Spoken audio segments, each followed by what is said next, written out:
trucking on, and I'm trucking on. Move her on down the line, another town will do me fine. I'm trucking on, I'm trucking on. Howdy, friends, and welcome to Truckin' On. I'm your host, Ward Richmond. I really appreciate you tuning in today, and I hope you enjoy the show.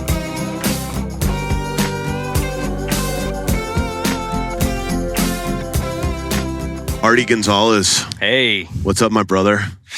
Same old stuff, man. Just staying at it. Welcome to Truckin' On. I'm honored to be here, man. Thanks for the invite. You got it. The Hollywood, California edition is what we've got going on. You told me we were gonna shoot this, and I was like, we're gonna be where? Oh, okay, great. You told me the celebs live here. A lot live up here. That's true.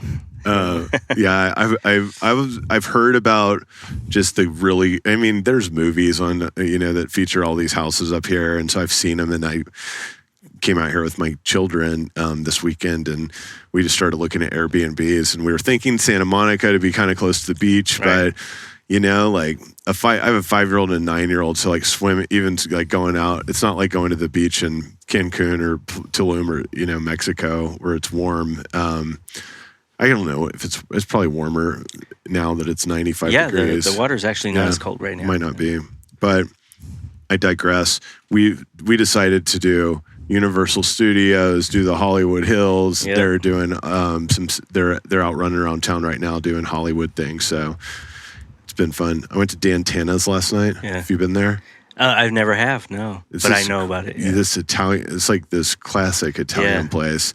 And the servers there are all, I feel like they all have been actors. So they just have this extra energy about them that it feels like a time warp. I think I scouted it actually one time. Oh, yeah? Yeah, for a show. Well, it's such a pleasure to have you here. And we met back in November of 22, I believe, at Summit. Yeah, Summit, Palm Desert. Shout out Summit. Shout out Summit. You're a Summit fellow. I'm a Summit fellow. Yeah, this was in their criminal justice reform space for their fellowships. Yeah. And Impact side. Yeah, Summit Impact. That's what it was. And so we just randomly sat next to each other at dinner. Your wife Farah was very welcoming to me and said, "Hey, I was there by myself." So she's just like, "Hey, come sit with us." So we all sat together, and then I watched you do your talk, and we got to see each other throughout that amazing weekend. But yeah, big shout out to Summit. And we've been connected on Instagram ever since. So I followed your story, super inspiring, and such a pleasure to have you here with me. Thanks, man. I'm grateful to be here. Can't wait to have this conversation and really just contribute to this effort. I mean, you were talking about doing this at that time, like it was an idea, and now here you are, and seriously filming these episodes and getting it done. So it was like really on my mind then, and I recorded the first episode Thanksgiving, so it was weeks after that. Wow. And Summit undoubtedly lit a fire under me, just being in that environment with all of those very creative people that go there, and all the speakers like yourself and the musicians and everyone. And I know that we discussed this. Like I had this real estate podcast that I'd been doing, and I didn't want to leave that because I'm very passionate about my commercial real estate business and everything. But I wanted the ability to have a forum where I can talk to commercial real estate people about commercial real estate, or even do a market update, but also talk to people from all different walks of life and not just make it constrained. So whenever I say I have a podcast to someone who doesn't know me or doesn't know anything about my podcast, they're like, what's it about? And it's like, it's about people, and I know we were talking through that. And so, yeah, it has come full circle. And it's funny you bring that up. It's like, I don't remember that we were talking through it until you told me that. And it's like, oh yeah, we did talk about that. We did. And I don't recall the name Truckin' On at the time. No, it hadn't come to me yet. Okay. But when I saw that, my first thought was, yeah, it's about we're talking about life and everyone going through these different experiences in life, and we're all just trucking on, man. We're all in our own journey, on our own path, And so let's share these stories, and like there's so much commonality. Like, let's find it for each other, you know? So yeah, definitely stoked to be part of the Truckin' On tribe. Hell yes. Thank you. So let's dig into your life. And I start with ages 12 to 22 typically, but feel free to round up or down well, we're going to cover 22 and beyond later, but if you want to start earlier than 12, feel free to. But tell me those early years of your story. I know those are some major years. Yeah, they're definitely major. You know, when I saw that on there, that 12 to 22, for me, it inspired thinking about how formative those years are. When you think about the years between 12 and 22, especially 12 to 18, you're talking about a period of time where people are really starting to question their identity, and they're seeking themselves. Like they want their identity to solidify, but they're choosing this identity or that identity. That's why sometimes you'll have like a 16-year-old and they come home from school one day and they're all gothed out. That's right. And you're like, what's going on? Oh, I guess they're in a goth phase now. But it's normal. It's just a normal part of that developmental process, and they're trying to find themselves during that time. So even in an ideal situation where someone is living like they have both their parents and and they're in their lives and they're being raised with great values, and maybe they have resources and they go to a good school and all these different things, even in an ideal situation, those years can be extremely challenging when you think about identity and trying to find yourself. So imagine trying to navigate that after years of abuse or neglect, drug use, gangs, violence, things like that, trauma, right? So my story is influenced in that way. So if you can just envision me 16 years old or 12 years old to 18 in that time frame, trying to find myself, but having come from prior to 12 years old, coming from a pretty much a lifetime of abuse and some neglect. Yeah. And just to let people in on that. So prior to 12, I'm growing up in San Jose, California, in a not ideal situation. We weren't necessarily poor. I would say we were more middle class, but we were in an environment in a city that very much was entrenched in gang warfare, lots of drugs. A lot of the kids who were growing up in my neighborhood that were friends of mine at school, a lot of us had abusive childhoods. So we were coming to school in that trauma, and then we were fighting each other. Yeah. And it was just sort of feeding itself. And then people would grow up and they'd have kids young or whatever, and then they would fight amongst each other. And that's just how it was. Yeah. So my mother was not as present at the time because she had me very young, 16 years old when she had me. My father was not present at all. He left when I was 2. So I'm essentially being raised by my grandmother prior to 12. And I have to say, though, she really nurtured my dreams. She was definitely a positive support for me and an encouragement, and she motivated me to be my best self. I always wanted to work in Hollywood. It's so ironic that that's what I do today, because I always wanted to work in Hollywood. Like literally from 2-3 years old, I was acting and trying to just imagine myself on stage performing or whatever. I was just always, it was in me. I had the Hollywood bone in me very young. I think some kids just know, right? And so she was very nurturing of that, and she put me in musicals. I was also very academically inclined, so she nurtured that as well. I would go to college, San Jose State University at like 11 years old, and I'm taking summer classes for math. Yeah. By the time I'm 12, I'm proficient in algebra, and I'm on my way to geometry. Wow. Yeah, she very much nurtured all the best aspects of myself, my potential, my promise. 12 is, it's interesting that you chose 12, because at 12 years old, that's when we were informed that my grandmother had cancer. And she had cancer of the liver. And that she opted not to have the treatment. Mm-hmm. And so it was very clear that she was not going to be with us much longer. In 2013, my grandmother passed from cancer, and I was a 7th grader, and I just entirely felt like my life was over. Yeah, I all of my dreams shattered, my hopes shattered. I didn't feel like, I could just go to my mom. or I could reach out to my dad, find him somewhere. I didn't feel like I had any of those options. Don't get me wrong, my relationship with my mother today is amazing. I love my mother. Yeah. But at that time of my life, I had no one to trust or believe in. I had other family members, but I didn't feel that connected to them on that level. Yeah. And where I came from, you were not conditioned to, okay, well then go reach out to a priest or a school counselor or a teacher, share with someone. You were not encouraged to be expressive like that where I came from. You were actually encouraged to keep it behind closed doors. You were not supposed to share your misery or what you were going through. You were supposed to just internalize it, Put a man the smile on fuck your up, face. put a smile on your face, and truck on, right? And so that's what I attempted to do. But again, we're talking about formative years. I don't even know who I am at 13 years old. I have no solidified identity. Now I feel lost. So my identity is I'm lost. I go to school the same day my grandmother dies. I get into a fight and I get suspended.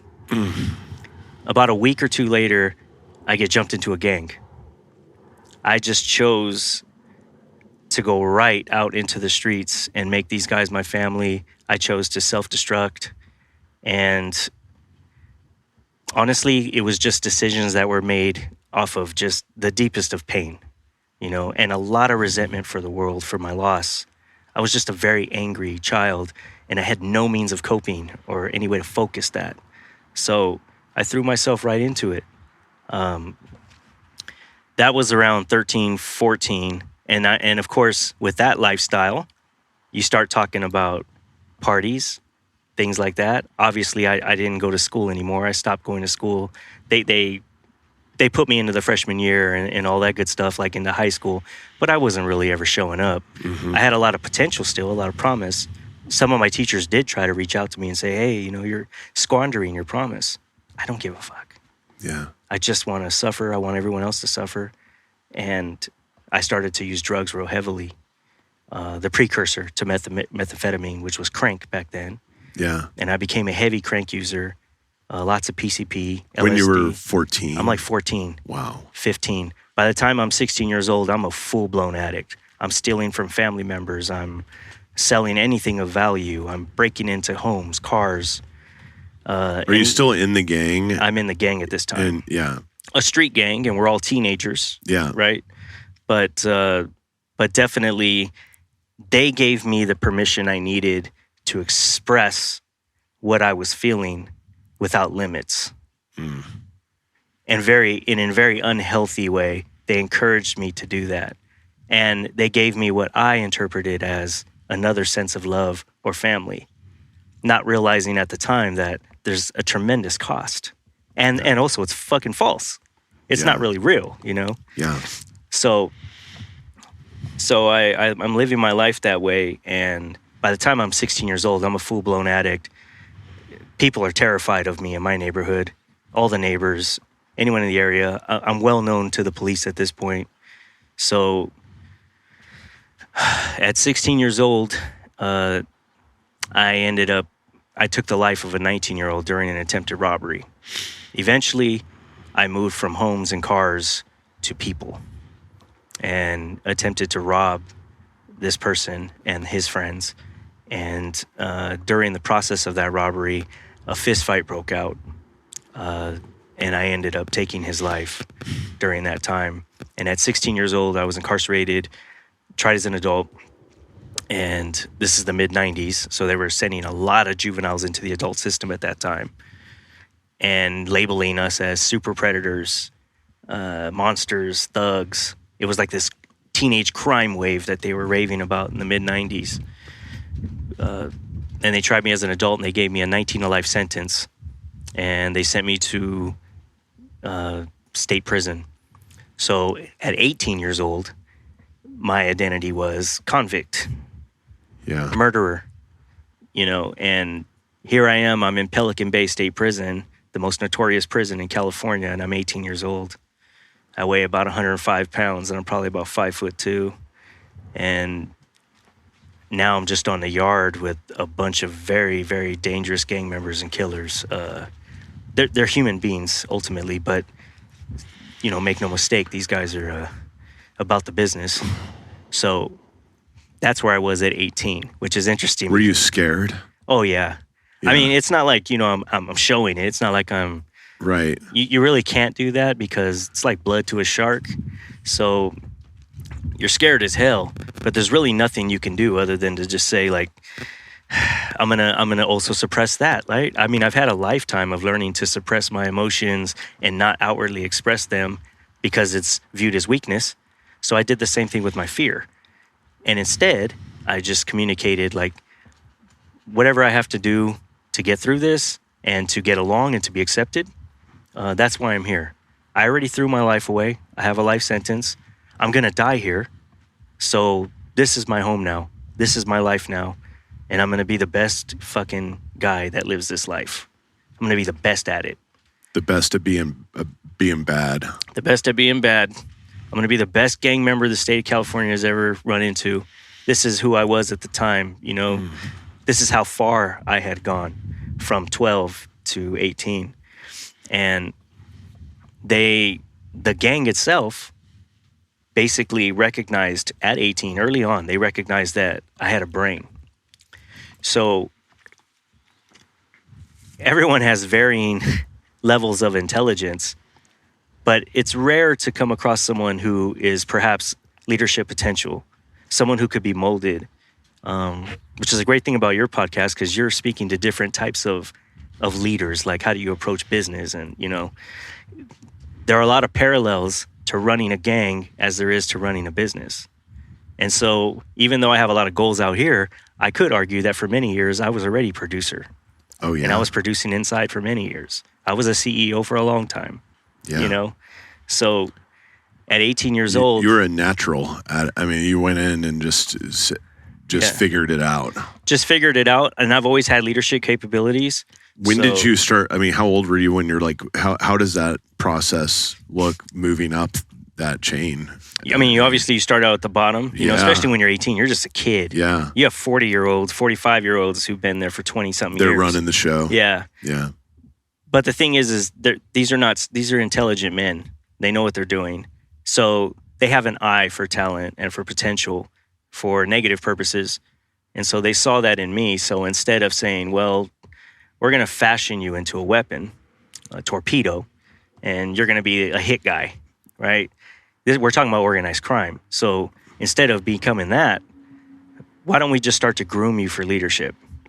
So from now on, everyone that you live with and as a cellmate is going to be a high-ranking individual, and they're going to take you through our training and our education, and they're going to start grooming you for leadership. And then when you're ready, we'll give you a slice. So at 18, disillusioned and feeling like I was going to die there, that sounded pretty promising to me. And you have to also remember that at this time, I didn't have remorse yet for what I had done.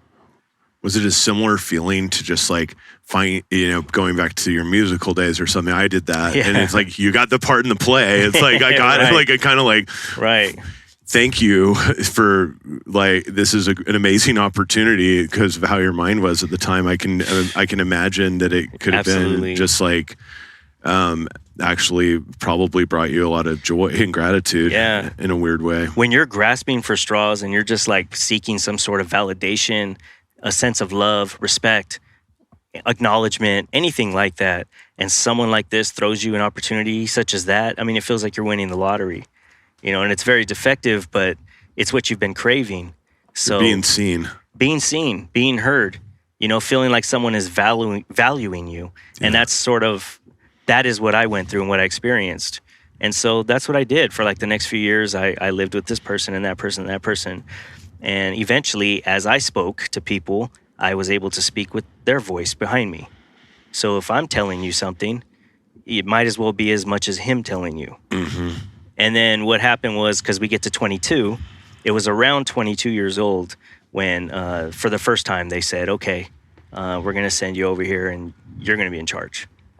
And so at 22, very young, I found myself in charge for the first time of my own block of people on a yard. How many people are in a block? I call it a block, like BLOC, but like let's say a prison. What does that stand for? No, I'm just using it as block. Oh, okay, yeah. Block. Yeah. But like imagine a prison has 4 yards, A, B, C, and D. And they'll say, well, we're sending you to D yard. And from now on, you're in charge of D yard. Yeah. And that means anyone who's there, who's in a part of what you're a part of, they're under your umbrella now. Yeah. So that's what happened to me. And it started really young. And I have to say, I was a very effective. I was everything that I thought that I was going to be. You know, when I put my effort into that. Yeah. And that's pretty much all the way up to 22 in a nutshell. Yeah. Very concise, but yeah. And then, so how long? What happened after that? Yeah. When you're in charge, how long were you in charge? Well, I was in charge probably in some capacity or another for the next 10 years. Yeah. So but it didn't take long. I would say like just a couple years after that. Were you fighting to keep in charge, or was it smoother than that, or how? You know, I think on some level you're always worried about your position. Yeah. You know, and that's the case out here in society True. as well. Like, you know, great, you're at the top of the chart right now, but there's always someone gunning for your spot. Yeah. You know, there's always that up and comer. You know, so yeah, I was always worried about that. But I guess in that lifestyle, the stakes are higher because you're talking about someone who might be able to outmaneuver you to such an extent you may actually physically be in danger. Right. You know, they don't want to just get you in trouble and have you go away. You're not going to go from number 1 producer to number 7 producer. No, You just go to, there's no demotions. Yeah. You just get removed, Yeah. you know, permanently. Yes. So you're playing that game. From the planet. Yeah, and I'm 22 years old, and I'm playing that game with 35, 40-year-olds who are resentful of the fact that I'm 22 and I'm in charge. So I have to outmaneuver them politically, and I have to outthink them. I have to anticipate behaviors and actions and always have a radar out for plans, plots, schemes, like these kinds of things. It's not for everyone, and I'm so glad I'm not in that lifestyle anymore. Thank God. But you fear for your spot every day on some level, and that just motivates you to sort of like to operate at a high level at all times because you have to. Yeah. So I would say for like the next few years, I continued to operate that way, and eventually, the administration of the prison itself started to see that I was too much of a threat because a lot of people were getting hurt, and based on my word. And so they basically were like, we got to get you off of the general population. We have to remove you for the safety and security of other people. I mean, imagine that. They're telling you you're too dangerous At state prison. to be around these guys. You know, I'm not proud of any of that, but it was a fact. They told me that, and they cuffed me up. And it was from that point forward, from 2004, they sent me to solitary confinement. And which is the part of the story you heard. Yeah. And I was there for the next 8 years of my life in solitary as they tried to break me mentally. And so that was their way of removing me from the general population. I was still in charge because they sent me to solitary confinement, and then I was in charge in solitary confinement. Really? Yeah, well, at least where I was, that was Yeah. different. But essentially, that's where they sent me to just sort of get me off of the map. And I heard it, but will you tell again some, what that was like? Sure. And, yeah. And then the outcome. Yeah. So the security housing unit, it's the SHU, SHU. It is a solitary confinement unit in Pelican Bay State Prison, which is up at the Oregon border. It's a supermax facility. What does that mean exactly? Just like the highest security facility there is. Think of like when you watch television and you see, they're at a maximum security state prison, right? Mm-hmm. So we have levels in California. Level 4 is a maximum security. The walls are around it, limited movement, very controlled. The most dangerous of most the prisons. Dangerous, yeah, highly dangerous. Everything is monitored. It's a highly controlled area. Right.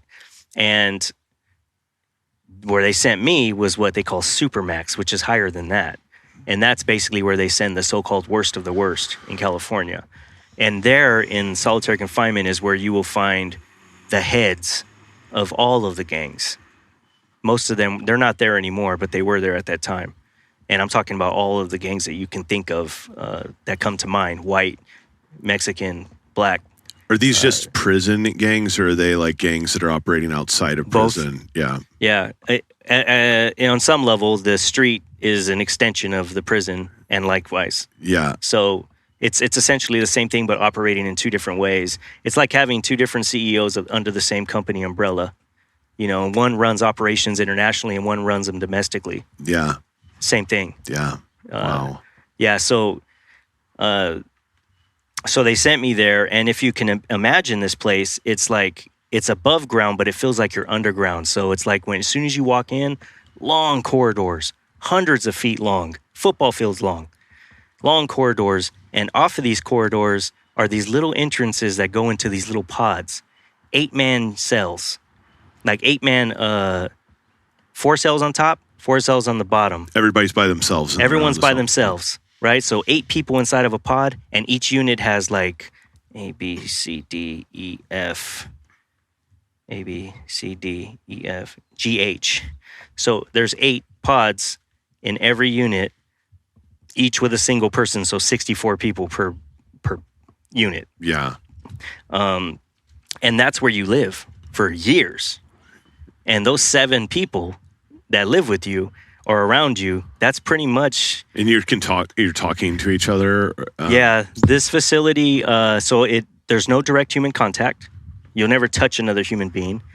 There's no direct sunlight, so you will never actually physically see the sun itself. That seems insane. The entire time you're there. That seems insane. It is intentionally designed with sensory deprivation built into it, and it was made that way on purpose. Because they felt like if they could attack the senses, they could actually break people mentally and force them out of the gang life, force them to cooperate, force them to debrief, to turn state. So that's why it was designed. Now, torture? Absolutely. But it was effective to some level, obviously. Yeah. I saw many people in there lose their minds many times. Do you know that you may think I'm crazy, but I'm sure you've heard of this, but I mean, people are signing up to do this. And I just recently signed up to go to this place called, I think, Sky Cave Retreats in Oregon. And it's a darkness retreat. And you go in the dark for 3 days, not for a decade or what, not years. Yeah.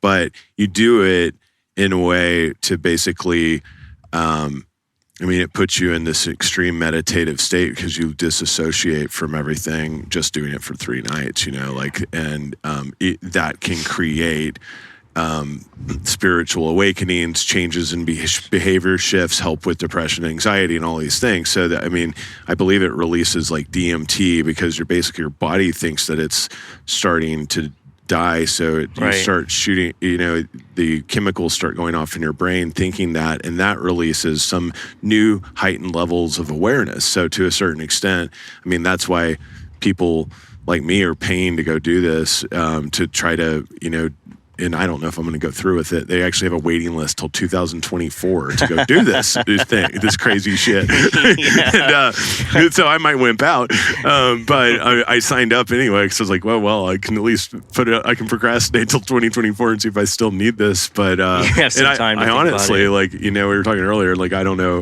When I signed up, I felt like I needed it more than I do today, but.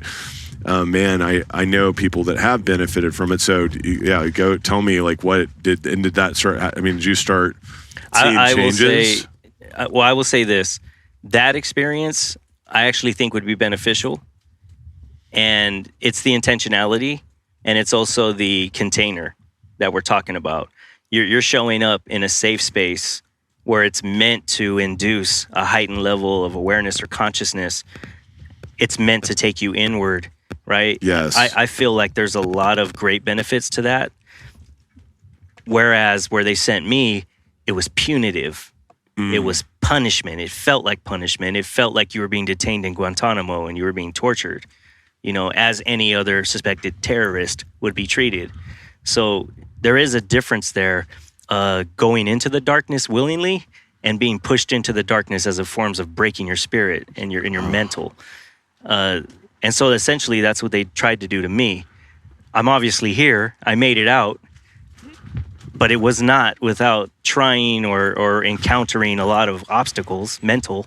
You know, it seems like they want the same effect as the way that I've been looking at doing it. Like the prisons, they want you to experience a new heightened level of consciousness and change your behavior, yet they push you in there like you're going to a dungeon. It would be funny if you just made a small shift and said, look, you actually are qualified for this new treatment that we're trying out on people, and we think that when you get in here, you're going to recognize within yourself the ability to change drastically. But of course that doesn't happen. But I mean, it's like you do it in a loving way, almost like you reach your goal like with much more ease. Yes. And I've obviously never thought about this. Maybe not be obvious, but I've never thought about this until right now. So it's just, that is so interesting. Really, man, it is. It's just like, gosh, you guys make prisons, make that shift. And if you want to go break people, break them with love and compassion and not with hate. Like you want to stop people from hating with hate. Like that doesn't work. You know, we could get into that. I mean, I have a whole thing on that. It's like, but I will say this.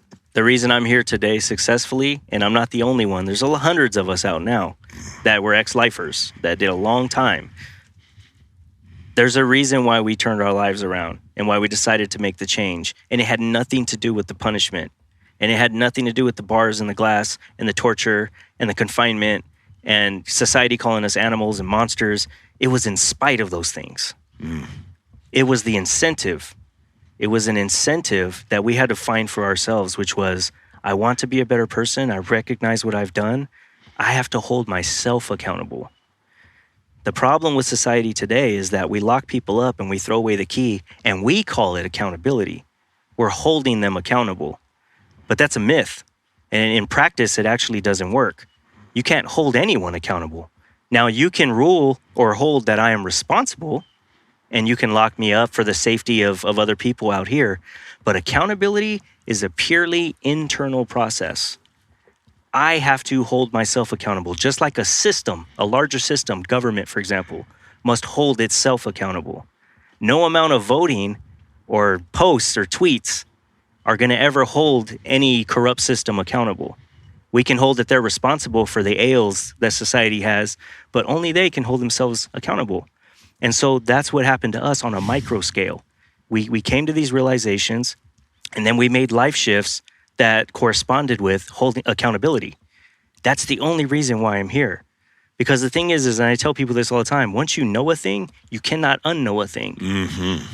Once you know the harm that you've caused, and you've internalized it, and for the first time say, oh my God, I'm responsible for a lot of harm. I really hurt somebody. And their families and society at large. Like, I can't unknow that now. So what am I going to do about this? I can't operate the same way because that would just be that's more harm. So I can't. It's one thing to operate in ignorance, but to operate knowingly, that's a way different level of a lack of remorse. Very rarely do you run into someone, what they would call a criminal, who operates that way. We're talking about sociopathic behaviors. Yeah. You have to have no heart inside to ignore what you know. So that's the difference. And our system is not designed right now to lead someone to accountability. It isn't. It's pure punishment. And it's really difficult to find accountability in that space. That's why the recidivism rate is at 75% in the first 3 years. But not for my population. My population is less than 2% in the first 3 years. We don't go back. But it's because we genuinely have held ourselves accountable through the incentive of, I have to go before a parole board before I can ever go home. And I have to convince a parole board, which consists of law enforcement, judges, retired judges, district attorneys, who now sit on this board, and I have to convince them that I could be their neighbor one day. You can't lie to these people. Very, very intelligent people who do this all the time. So it has to be authentic. That's the incentive. So you may start to change because you're thinking, I can get free if I change. But eventually it internalizes, it takes hold, and then there's no turning back. So how did that accountability come about? So while I was in solitary confinement, fighting for my sanity, I was also maturing. I was also getting older. And as I got nearer to 25, 26, 27, these years, I started to mature and I started to ask questions that I didn't ask when I was 18 years old. I started to ask questions about what I was a part of and what we were doing. And I had the authority at that time to ask higher level people, right? To consult with higher level people. And they told me to shut the F up and that it wasn't my turn and that I was no one to question what they were doing or the decisions they were making. When it was my turn, I could change whatever I wanted to change. And I just wasn't satisfied with that, you know? Yeah. So I was growing increasingly dissatisfied with my life as a gang member. And I was also maturing enough to be like, you know, all these 7 guys that I'm living with right now, every single one of them is my enemy. I didn't have any of my people that lived in that pod with me. I was the only one of my gang. Yeah. And the other 7 people were from other gangs. They were all in your same situation? They were all in the same situation, but they were there for their own gang. Yeah. And they had been placed there because they were too dangerous. But they're all different gangs. It's different gang leaders, basically. Yeah. I had skinheads to the left of me, and I had, to the right of me, I had a very high-ranking mafia guy from another thing. And downstairs, the same thing. It was all, they were all white supremacists and from another mafia. Yeah. And so those 7 people, don't get me wrong, we all lived together. So we all were friendly, respectful. We worked out together. We made food together. You know, we had a lot of fun in there because there's a mutual respect.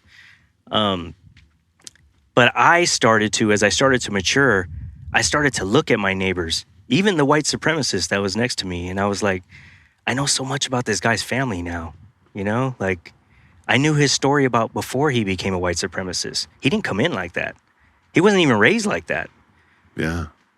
And I'm reading all of this white supremacist literature he's sharing with me because I want to understand them more. I'm seeking to understand. And I'm realizing, like, I don't want to attack my neighbors. If my door opens and their door opens, I don't want to harm them. Like, on some level, I now care about these people. And I did not think like that when I was 18, but when I was 25, 26, that was starting to happen to me. That's very dangerous when you live in organized crime because those are vulnerabilities that you just can't overlook. And I realized that if this door opens, I'm not going to be able to do anything to these guys unless they do something to me first. That's very dangerous. So I started to change in that way. And then you combine that with the fact that I'm not receiving satisfactory answers from the higher ups about changes I would like to see one day. And all of it was the perfect recipe for me to be like, this is not for me anymore. And that was exactly the spirit, the energy that I was in when I had that spiritual experience that I talked about on that talk that you were sitting at. Yeah. Viewers, I mean, anyone could go on my Instagram and I talk about, that talk is on there. Yeah. So they can hear me recount this story. We'll put a link to it in the show notes so people can check it out. But if you want to recap shortly, just to recap, there's no direct sunlight in that place, as we've talked about. And I don't know what happened, but we have skylights. Every pod has a skylight. There might even be skylights in this house, but you know how a skylight operates. It's basically, it allows muted sunlight to come into the space. Yeah. So you don't see the sun, but there is some light coming through. Well, this place was no different. And that was kind of the sunlight that we got, right? It was inside the unit. And that place rained about 75% of the year. It's a rainy, stormy, depressing, gray place, right? And there's nothing there but rain and spiders. That's it. And it's so crazy because I always wondered how spiders live so successfully in that environment. Anyway, just a side What are they eating? That I don't know. Yeah. But I mean, there were so many of us who would capture them and we would create little houses for them and we'd keep them as pets. Wow. Yeah. You're searching for some kind of connection to life, you know? So now a spider is like, it might as well be a cat or a dog, you know? Yeah. My little Spidey. Yeah. You know? The skylight had somehow been damaged, but I didn't know that. So I'm sitting on my bunk one day and I feel something on my hand and I actually thought it was a spider. So I go like this to quickly, like something's on my hand and it was sunlight. It was direct sunlight, and what I was feeling was the warmth of it. Our cell doors, they were not solid. So imagine like a cheese grater, all the holes. Yeah. That's how all the cell doors are in there. So somehow this sunlight was coming through that, or sort of like, I don't know if it was bouncing or being directed somehow by the tear in the skylight, but somehow it was coming down and it was in my cell, and it touched me. So I stand up because I can't believe it. I walk to my cell door and I'm looking up and I can see the beam of light coming through the ceiling somehow. And in that moment, going through everything that I'm going through at this period of time, this maturity, these questions, this confusion about my neighbors, I just realized, dude, this is not ordinary sunlight right now that's touching me. This is something else. And as I explain it, it was like, you're talking about going into the cave for that explosion of consciousness. I had that explosion of consciousness. I realized I was never supposed to be there. I was living in the wrong universe. I was living in a wrong timeline. I was not supposed to be there living that life. I was supposed to be doing the things I'm doing today. Yeah. And somehow I had gotten off the wrong track. But whatever this thing was, it was telling me it's time to change. And so I swear on that day, I decided I'm not going to ignore it. Remember, you can't unknow a thing. I'm not ignoring this, So I ultimately made the decision that day. I hear you. I promise I'm changing as of today. And as of that day, I walked away from the gang. My mom came to visit me that weekend. She still lives up there. She moved up there so that way I could have visits. They're behind glass, but it was something so I could have some kind of human connection. And I went to a visit that weekend and I told her, Mom, I'm done. I'm gonna go a different direction with my life.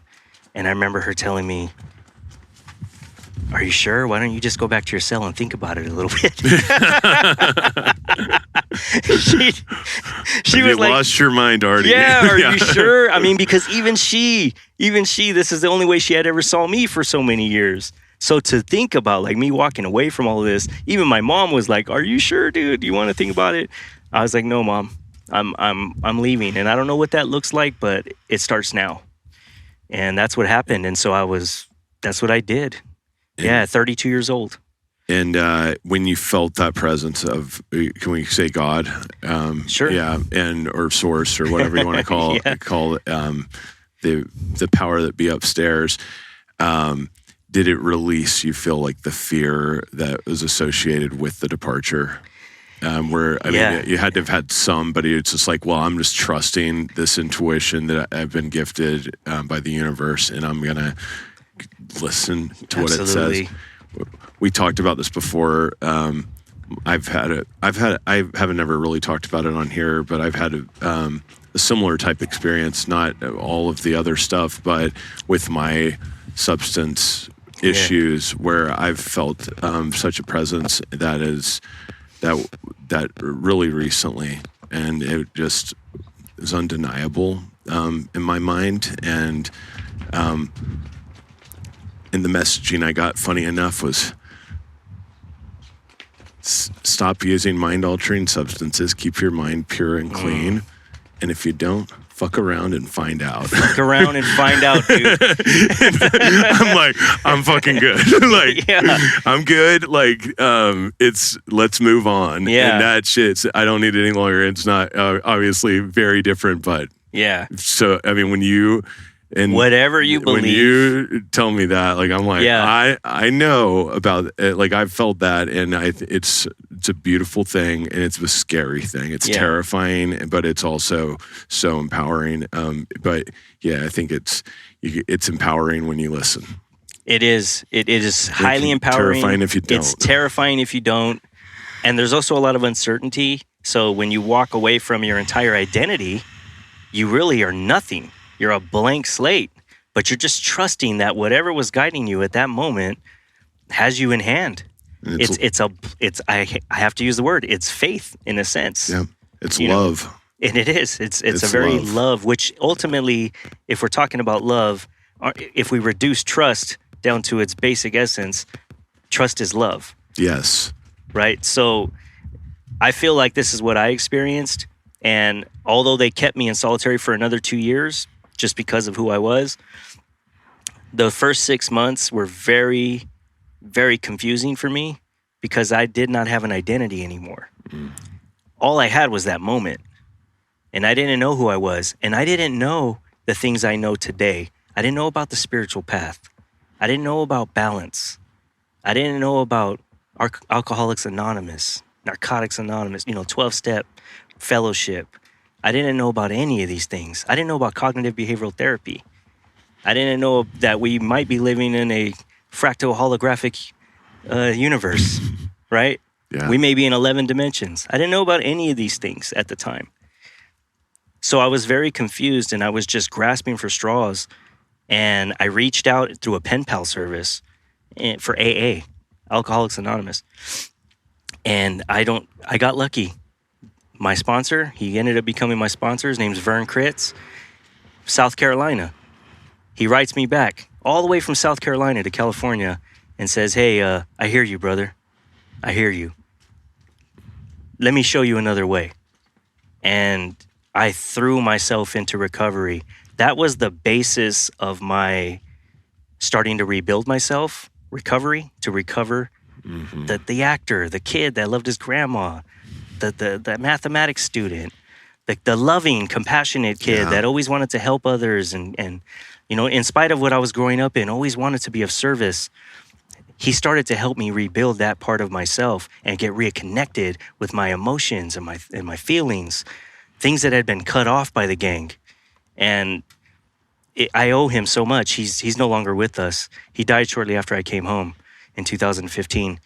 So I never got to physically meet him in person, but he did so much for me.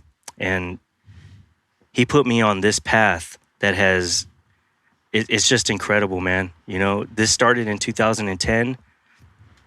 With that work came the understanding of what I had done, responsibility, accountability, the rights of my victims, what I had done to them, what I owed them, like a life of amends.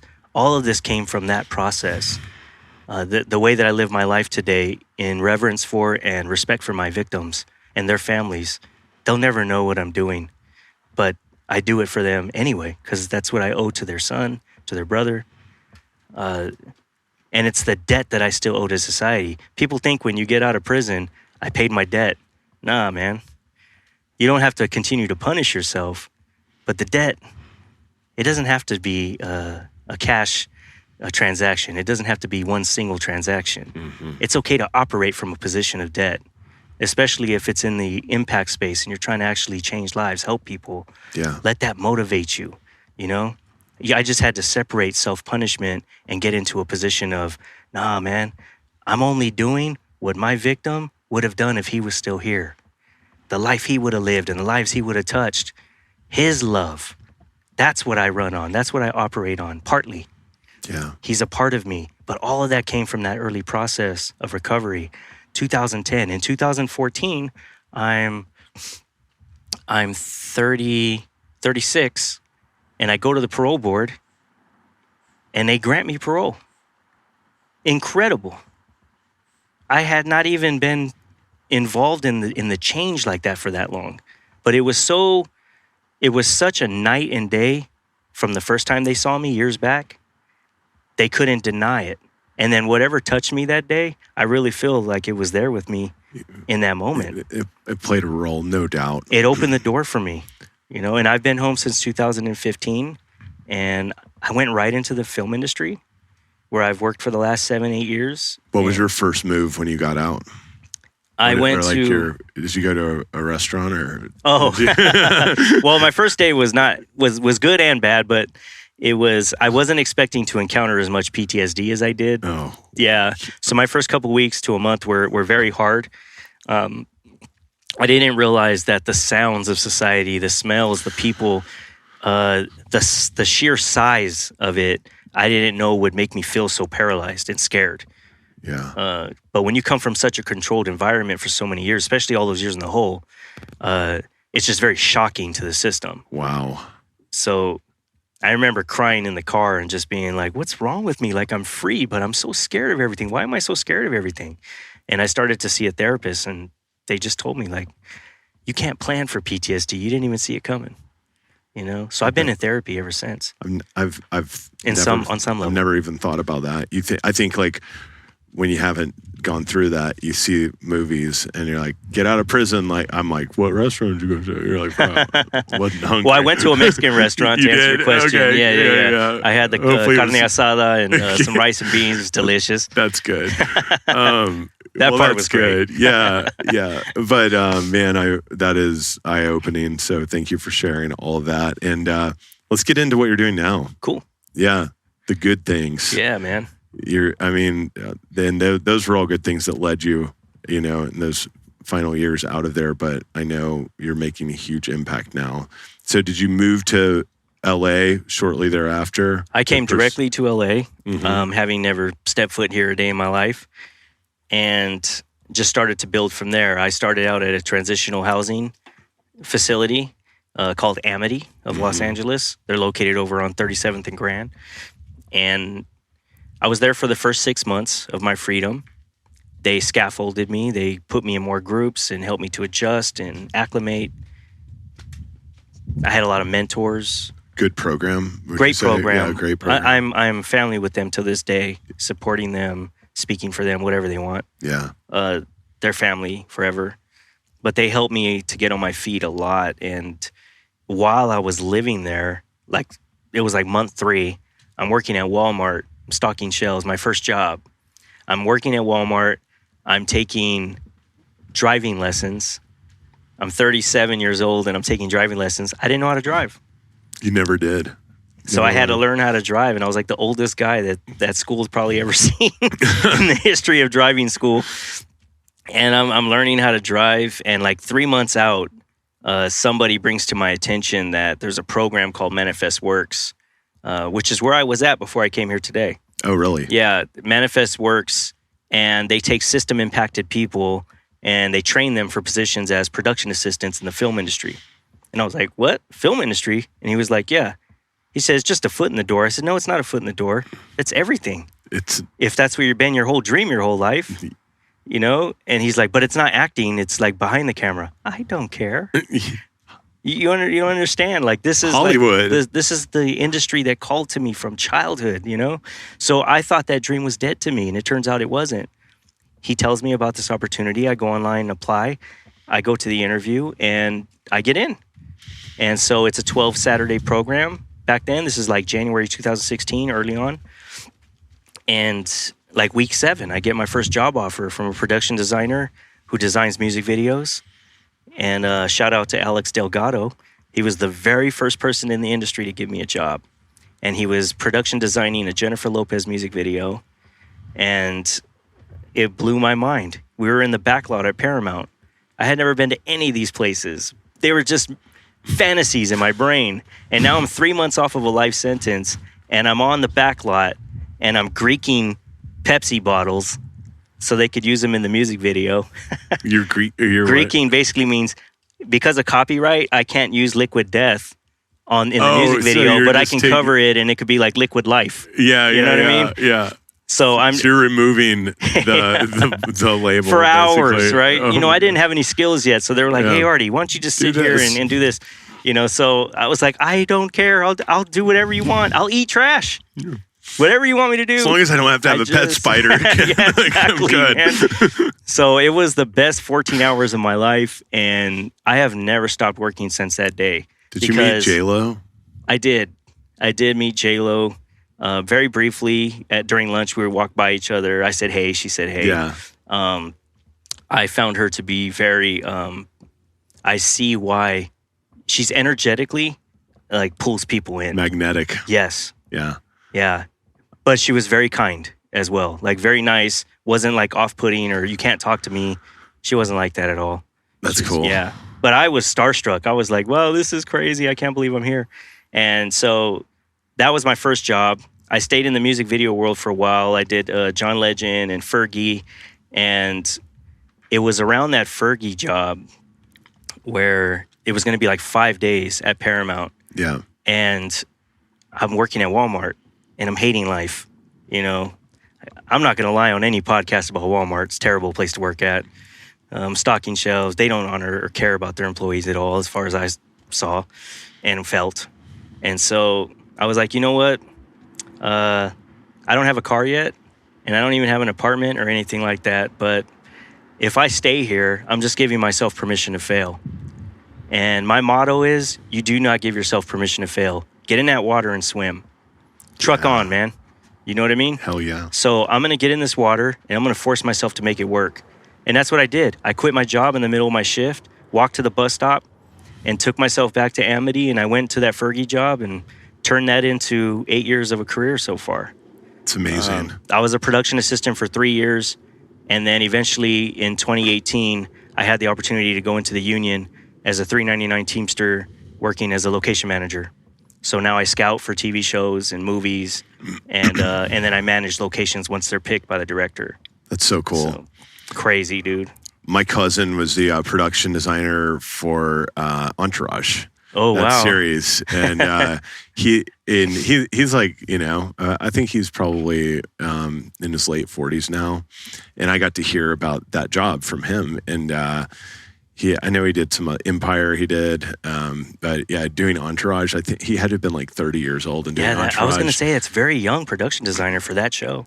Yeah, and like going around, he might have been in his early, he may have been like mid 30s or something, I don't know, but he was telling me stories of just getting to go to all the hottest clubs in LA with the card, like, hey, we're considering using your spot for Entourage. Right. And they're like red carpet treatment. So, no, it's really great. And I have a close relationship with the production designers on the shows that we work on, because ultimately, like, our departments are very tied to each other. When I'm out scouting, I'm looking for the vision that the production designer has in the script. So I work very closely with that person and their team. What do you think about this for a podcast episode? Did I do? Oh, this is dope. As soon as I walked up and I saw the picture, I was like, oh, this is a great backdrop. You guys chose well. I love it. I love this place. I want to move here. But yeah, dude. Well, that's just amazing. And then you're speaking and yeah, so that's a whole different thing. So there's the film industry side of myself. And then what I ultimately decided was, ultimately, my goal is to creatively produce. I would like to create my own shows or my own movies. Yeah. So I started working with a writing partner who's one of my best friends, and we've been doing this for a while now. We wrote a 60-minute drama, prison drama, television. And then after that, it was so serious that we ended up writing a rated R raunchy comedy feature. And so we've been doing all that. But then on the side of it, I was also like, I need producing experience and creative producing experience.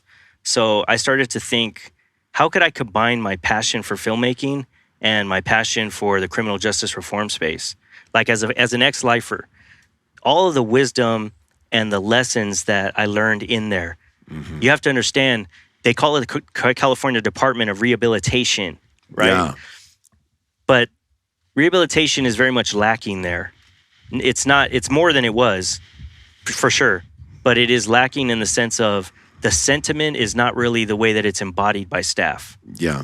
So 99% of my rehabilitation came from other men in blue like me, who sat in circle with me, who cried with me, who took me through the trauma, who challenged all of my beliefs, mentored me, reshaped me into the person I am today.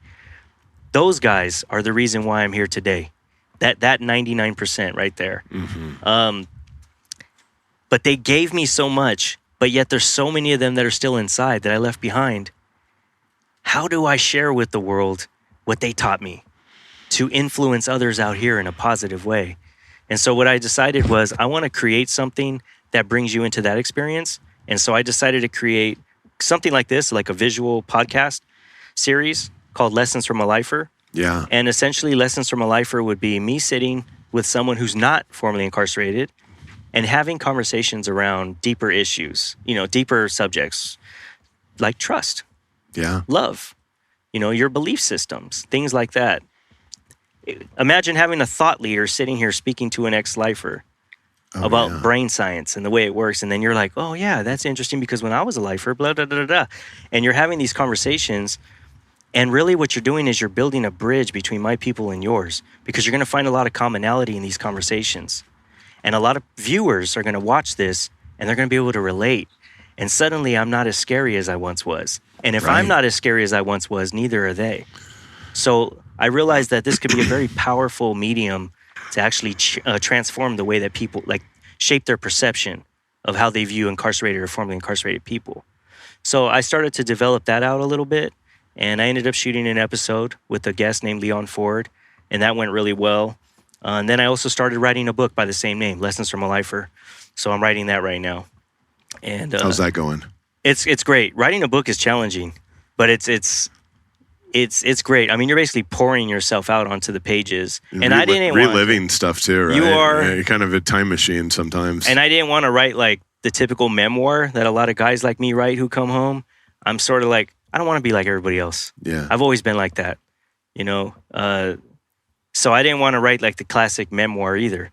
How could I write the anti-memoir? So I started thinking about that. And that's why this is more like, I'm going to pull from stories in my life to set the stage. But ultimately, I want to give you the tools that they gave me so you can use it in your own life. That's right. And my lesson may be extreme, but I know you can relate on some level. We all have a forgiveness story, all of us. So that's the intention of the book, and it's going really well. So I started working on all that. The way the speaking happened was I started to realize, you know, some of us just have natural talents, man. You know, I'm 5'6". I clearly wasn't meant to play basketball in the NBA. Your voice. Right? Your voice. But I for some reason, have always been able to, even when I was at my worst, people would tell me things like, you're very articulate for a gang member. Mm-hmm. And I remember hearing that. The truth was I was just well-read, and I was always academically on top of it. So I was a great English student, great literature student, and I would just consume books. And then when I was in prison, I read thousands of books, and then I wrote thousands of essays. So I didn't realize I could speak until I got out of the gang, and I started getting into like Toastmasters in prison. And I went up to do like my icebreaker and introduce myself to the Toastmasters. I remember that speech. And I just remember everyone in the room being like, I've never heard anyone do an icebreaker like that. And I've been here for years. And do you remember what it was? It was just me introducing, but I don't remember the exact contents of it. And so I realized when I came out here and I started to advocate for like criminal justice and social justice reforms, I realized that they were bringing me along on these visits and they always wanted me to talk because for some reason, when I would speak to a congressperson or whatever, it would hit harder. Yeah. And I just realized I had a God-given talent for speaking. Yeah. So I've been trying to nurture that, and Summit's really been helping me with that too. Haven't done a TED yet or anything like that, but is the key word. It's happening. It's all happening, man. And I think the next questions I have, my last guest actually tied them together, which I like. Oh, sweet. But I'll let you decide, hey, I've already talked about this because you may have, or if you want to mention something else that we haven't discussed. But the first one is, what advice would you give to your younger self? You know, I play a lot of poker. And people who play poker specifically play poker tournaments. One thing that you learn early on is you don't want to end up in too many situations where you're all in. You want to avoid as much as possible going all in a tournament. You want to limit that as much as you can so you have longevity and you can last. Hedge. Right? Yeah. I don't know if you call it that in poker. It's similar. You know what I mean? Yeah. So when I think about like my younger self, I would go back and just tell my younger self, hey, as much as possible, try to limit the amount of times that you go all in with decisions, huge life decisions that you make based on how you're feeling or what you're going through. And ultimately, that's what I did. I put myself all in, and I lost. They called my bluff. I lost, and I ended up with a life sentence. By the grace of God, I'm here today, but I put myself all in. I would encourage my younger self not to do that. Find another way. Play smaller stakes when you have to, but you don't put yourself all in unless you have a very strong hand. Yeah. That's great advice. And then the next question is, what's your greatest failure and what positive thing did that trigger? And my greatest failure is my crime, you know, which we talked about. I went through a period where I was not able to forgive myself because I convinced myself that my lack of self-forgiveness was a just punishment for my sentence, for my crime. That I was not actually, it wasn't the life sentence itself. It wasn't being removed from society. It was the fact that I had to never forgive myself, but I had to try to make amends anyway, knowing that I was going to fall short for the rest of my life. I could save 1,000 burning people from a burning building right now, but it's not going to bring him back. Yeah. And so I convinced myself that no matter what I did, it would never be enough. And I lived in that self-resentment for many years. That was definitely my greatest failure. But what I learned in that process was a lot of times we want to punish ourselves because we've been conditioned to do so. You do something wrong, slapped on the hand. You do something wrong, time out, right? It's always about punishment. That's the corrective for the behavior. But what I realized was that by doing that to myself, thinking I was honoring my victim, what I was actually doing was only honoring half of the person that he was. Only half of the person that he was would have actually been like, I hate you for what you did to me.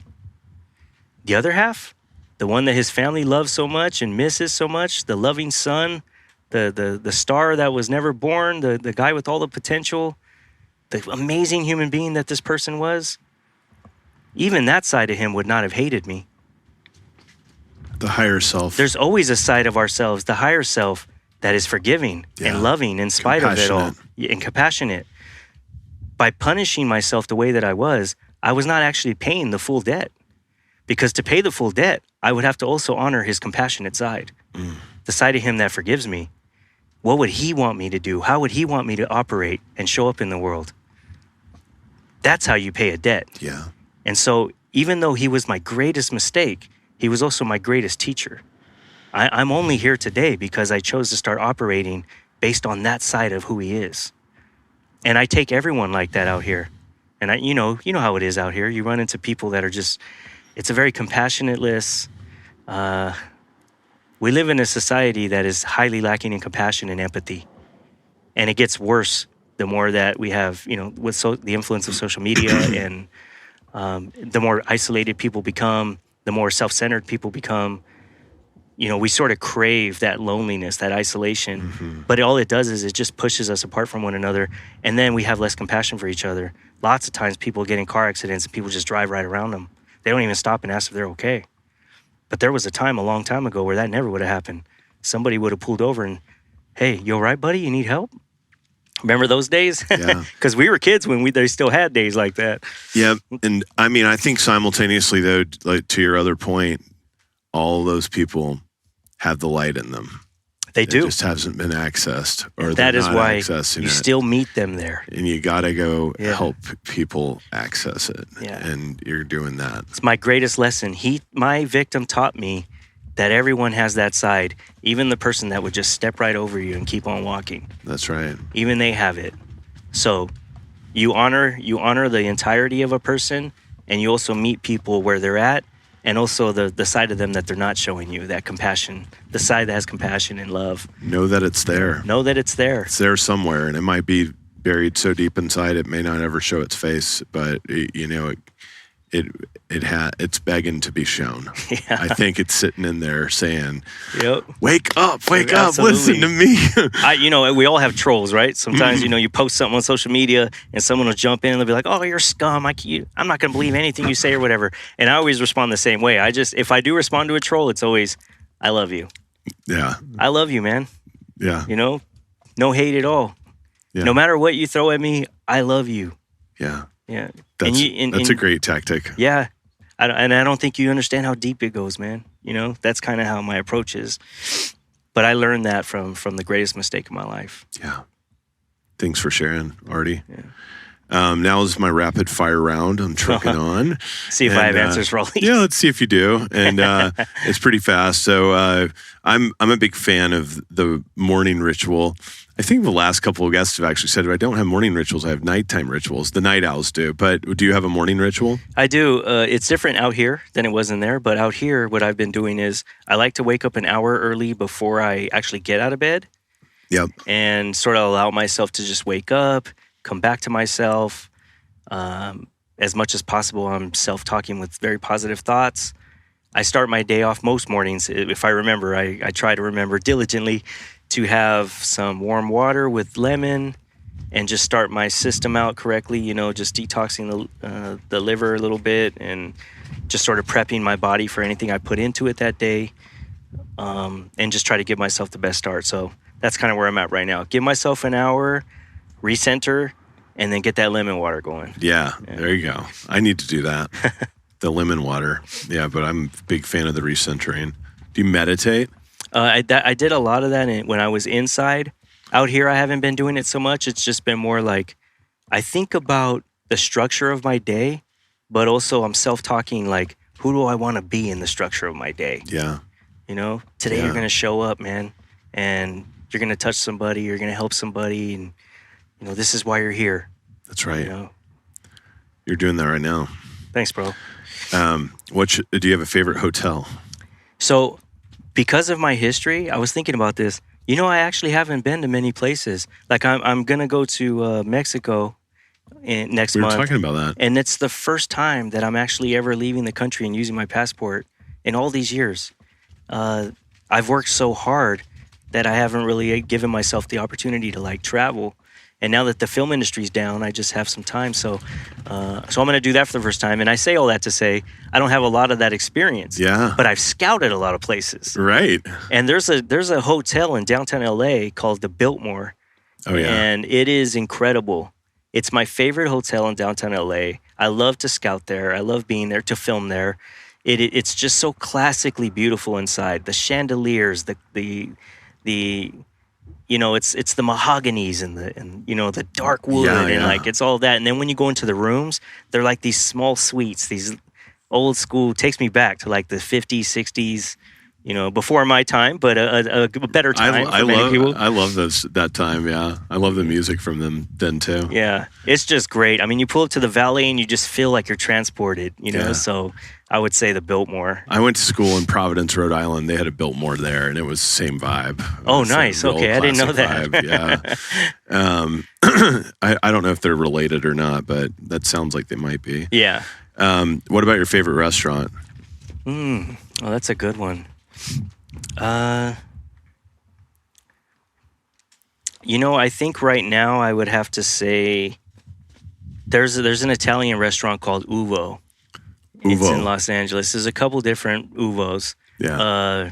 UOVO. And they hand make the pasta right there in front of you, cook it right in front of you. Pasta. And then they just put it right there. And they have like these tasting plates. Their carbonara is to die for. So I'd say UOVO right now. UOVO. I'm going to have to check that out. I just had Italian food last night. I got to watch it. Yeah, that's their carbonara and their cacio e pepe. Yeah. And then you mentioned you are an avid reader. Yeah. Are you still? I don't read as much out here. Now I'm more like on Audible. Oh yeah, I just really switched over to Audible hardcore in the last year, and it makes it. No, it's great. Yeah, it's really great. And I have so many friends that, that are writing books now, and I've read a lot of great books by them. I would say the last book that I read that was just hugely transformational for me was The Third Door by Alex Banayan. Reading that book is the reason why I went to Summit. Wow. I heard of him on a podcast and I bought the book, and he talks about Elliot Bisnow, who started Summit. And I Googled Summit, and that's how I know you. Isn't that interesting? I know. That's the way the universe works, bro. It does, bro. That book is so amazing. Shout out Alex Banayan. He's a really incredible guy. Yeah. I love that book. Yeah. It's about not going in through the front door or the back door, but figuring out your way into hard to get places. Yep. And my business, everything I've ever done, it seems like requires constant, you can call it cold calling if you want to just like simplify it, but it's asking for help and figuring out how to do something and then creatively solving problems. So that book is just one of my favorite books too. It's really good. Great. And he's a friend of mine. He's also been a mentor of sorts. He's someone that I really cherish and admire in my life. And I've had a chance to talk to him about my experience with the third door. And, what I shared with him was my third door, it wasn't a physical place because I was still in solitary when this change happened. My third door was internal. I couldn't go out the front door and no one was breaking me out the back. So I had to go in here. And that's how I found my successful path. Yeah. He talks about how he got to interview Bill Gates. Yeah. Right? And like Warren Buffett, people that are very impossible. And they all have third door stories. Yeah. Which is why his message is so authentic. Yeah. That's the through line between all of these successful people. It is. It really hit home with me. What about, do you have a favorite quote? No, I can't say that I do. I do like the quote, don't treat people the way you want to be treated. Treat people the way they want to be treated. That's one that I've been using lately, and it means the world if you really think about it. Empathy. Yeah. Understand. Treat people the way they want to be treated. Take time to understand your fellow human. Yeah. Yep. It's not about deserving, and it's not about judgment. Yeah. That's great. What about music? I listen to a lot of different music. Do you have a song? If you had to pick one song that people should listen to, what's your genre? Like, everything? I mean, I'm into everything. I was raised on hip hop, so like from the birth of hip hop, I was born the same year. Yeah. So I basically have essentially grown up through every era. What year were you born? Of rap, 78. Me too. So like every era I've lived through, Same. and from the beginning all the way to now. And I know over time people forget just how powerful the Tupacs were and the Jay-Z's were, but I remember how massive their influence was. Lil Wayne was huge. Eminem. Have you heard Mount Westmore? Yeah, of course. I just kind of discovered that. I think they have this new track out. Yeah, they came together in like a super group. Yeah, it's Snoop Dogg. Yeah. Oh gosh, I'm blanking out now. Ice Cube. Yeah, Ice Cube, Snoop, and I want to say Too Short. Yeah, Too Short and E40. Yeah, and E40. And growing up in the Bay Area, I have to say E40 was massive for us. I had another Bay Area guest on the show, and she said the exact same thing. She went to high school with him. Oh wow! Yeah, shout out E40. He was so instrumental. Or maybe he went to the same high school as she did. They're not the same age. But, nice. Yeah. But the thing is, if I was to tell someone like, "Hey, listen to my favorite song of all time," it would probably be "Hey You" by Pink Floyd. Okay, there you go. Yeah. Yeah, I was raised on classic rock. Yeah. And so it's really important to me. And 80s music. I can listen to 80s music every day. Talking Heads, Phil Collins, the whole thing. Like Tom Petty is amazing. Oh, yeah. Yeah, to this day. I mean, I love classic rock. Tom and Petty I love the just 80s. writes the hits. Yeah, absolutely, man. Yeah. Rest in peace. Was big all for of me. them. Yeah. But that's great. And we'll put a link to that in the show notes. And then you may have mentioned this already, but what charity or cause would you consider to be your top priority, or anything that you'd like people to know about and contribute to? Sure, I have two. The first is obviously Manifest Works, of which I didn't mention this in the story, but a year later, after I went through the program, I ended up joining the board of directors. Amazing. So I've been on the board for many years now. And that's why I was there earlier, because I still go back every time that they have a session, and they have 3 a year now. And I'll go back and just speak about my experiences and just sort of mentor. And, you did that today. Yeah, I just came from there today. They were having a session down at Pretty Bird in Culver City. And so it's a very significant and important organization to my life. So if anyone's interested, they can go to manifestworks.org and find ways to contribute. It's a tremendous program. So many people have gone through that program and are now in Hollywood unions. Yeah. Yeah, I mean, these people were making $800, $1,000, $1,200 a month, and now they're supporting their families and they're buying homes and they have cars, and no one's working right now, but you get the drift. Yeah. Yeah, that's another episode. And my last guest, his wife is a writer. And I mean, I know there's just a lot going on with all of that. Yeah. So, and shout out to WGA and SAG-AFTRA. So we stand in solidarity with you. So definitely want them to know that. yes. And what about investments? If you had $100 million in a briefcase to go invest, what would you if I had $100 million, you know what I would do? I would invest in a startup. What I would do is I would create a company from the ground up that specializes in sort of angel investing in people's cinematic dreams. Because film industry is very important to me. And I know a lot of formerly incarcerated filmmakers who are great writers, great cinematographers. They're out shooting music videos right now and just trying to make their way. And it's hard. You run into a lot of barriers and glass ceilings in the industry, especially with your past. And it's hard to break through. If I had $100 million, I think I'd be like, hey, come to us. Let my people review your scripts or see your ideas. Come with a lookbook. Let me see what you have going on, what you want to do. And if we greenlight your project, we'll fund it. We can do indies or shorts or something just to give you a reel, give you something that you really have that you can start out with. Yeah. I think that would be a great idea.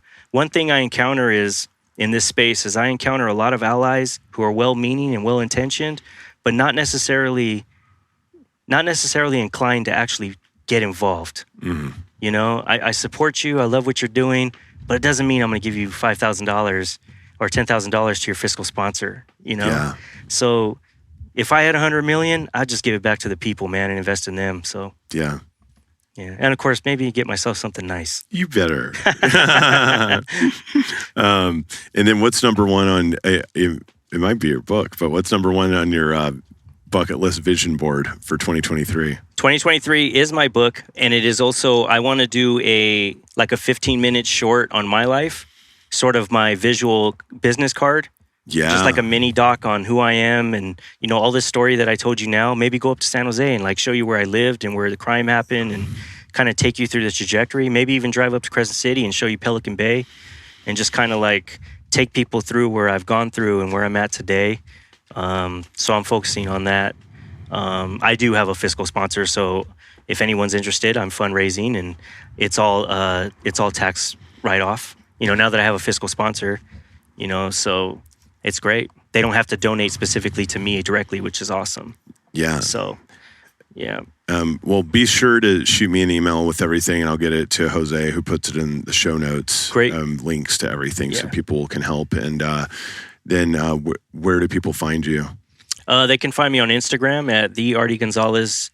And also, if you want to just go to my website, it's artiegonzales.com. And I'm mostly on Instagram and on my website. And I'm very approachable. You can just DM me or whatever. I did. Yeah, you did. So, I mean, it's just, I definitely see them and I respond to them. So it's just an easy way for people to get in touch with me. With the book, if anyone out there knows how to put together a proposal or an outline, I would really, really appreciate that. That's what I'm looking for right now. That's the tough part for someone who is not, this is not what I do or what I've done in the past. So I'm looking for anyone that can help with that. There's a book that's called How to Find a Literary Agent. And you need to read it. I'll copy that. And I asked a friend of mine the same question because I've been working on a book and since COVID, really, and I'm still working on it. But at first I thought I wrote the whole book in a month, and then I thought I was ready to get a literary agent. Yeah. But I wasn't. I found out because I read the book, How to Find a Literary Agent, and then I got denied. That's where it tells you, yeah. But hey, I worked the system and I got to him. Yeah. And, I read the first chapter of the book, but I should have read the whole book. But I got shot down. But through the process of finally reading the book, I realized my book was nowhere near ready to find a literary agent. So it's a very humbling book to read when you're writing a book for the first time and you don't know about any of the process. But it does detail every step, because I think the first step, like if you want to get a publishing deal, is to get a literary agent. So that lays out how to get a literary agent. Yeah, that's beautifully. tremendous. And you know what? I have to say that one of the things I always tell people is just get used to no. It's not a big deal. No is not no anyway. It's just redirection. Ask Alex, your boy. That's all it is. His book, he talks about how he got so many no's on his book, and then finally he got a deal. Yep. If you are a creator or something of that nature, you are going to hear no a lot. I've heard no so many times. At this point, it's just like, I thank you so much for all the no's, because I've grown so much in the redirection. You've forced me to have to go other ways that have taught me new things and made me stronger, better. It makes you better. Absolutely. If you're getting told no, it means that you're not creating a potent enough value yet, I think, a lot of the times, or you're not explaining it clearly enough, or one of those things, and that's going to force you to, A, enhance the value you're creating, B, enhance how you deliver the message about the value you create to those that will benefit from the value you create. Absolutely. And that's just like life, man. Yeah. It's writing a book or being a real estate broker or doing a podcast, whatever you want to do. Whatever it is. Yeah.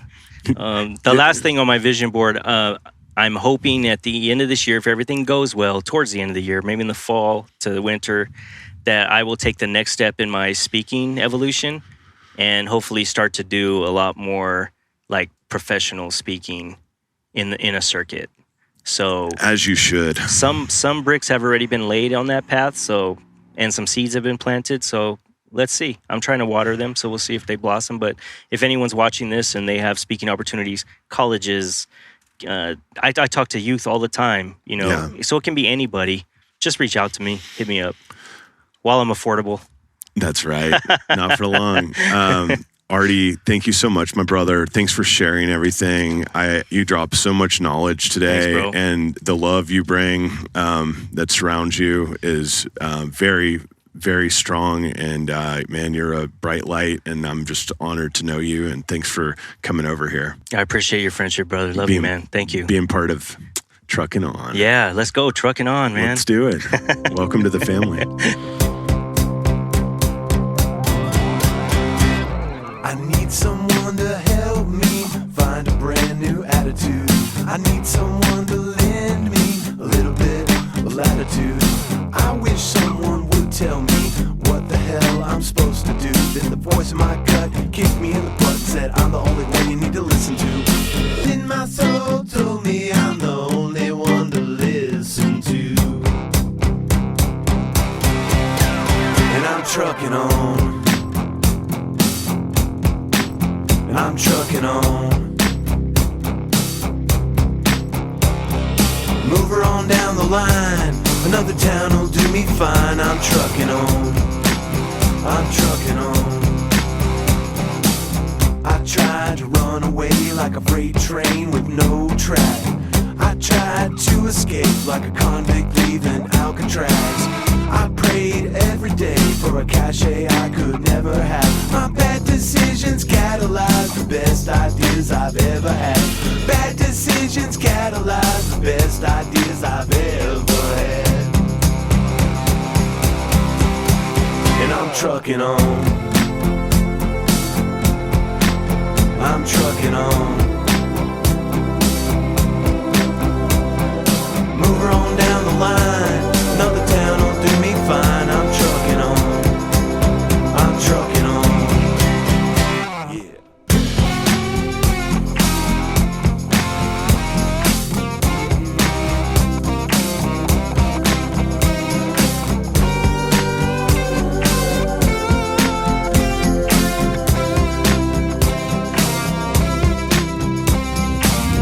So much shame when I share my little lies. No one left to blame until I stare into these eyes. I'm gonna tell the truth to you till I break on through to the other side. Living like I'm gonna die is the only time I feel alive. Living like I'm gonna die is the only time I feel alive. And I'm trucking on. I'm trucking on.